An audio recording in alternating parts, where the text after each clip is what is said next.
Tonight I can tell you straight away, this nation is sound, this nation is secure, this nation is on the march to full economic recovery and a better quality of life for all Americans. It wasn't that way 2 years ago. But in one of our darkest hours, America suddenly had a new kind of president. I am acutely aware that you have not elected me as your president by your ballots.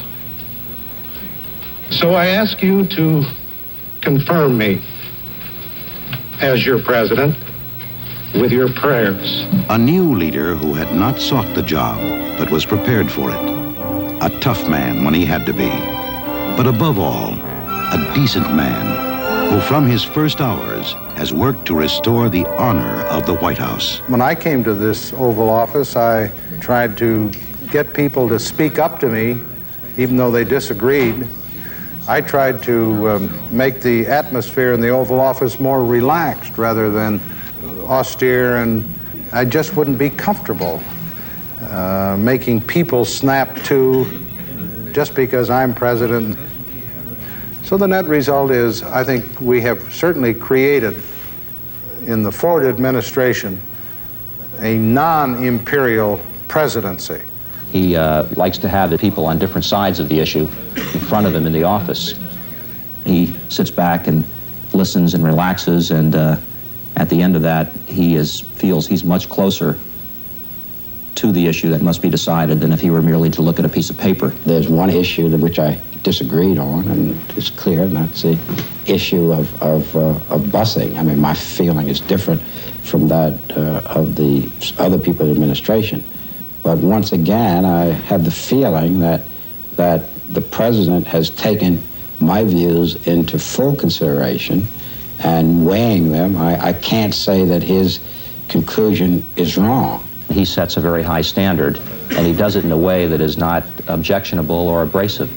He doesn't have to holler or throw books to let a person know that they haven't performed up to the standard that he expects. This new and quiet style of leadership has not just ended a decade of tension between the people and their president.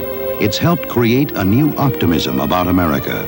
Firm leadership against the Congress has helped bring inflation down. Steady leadership has helped produce 4 million jobs in 17 months. Decisive leadership has helped achieve a world at peace.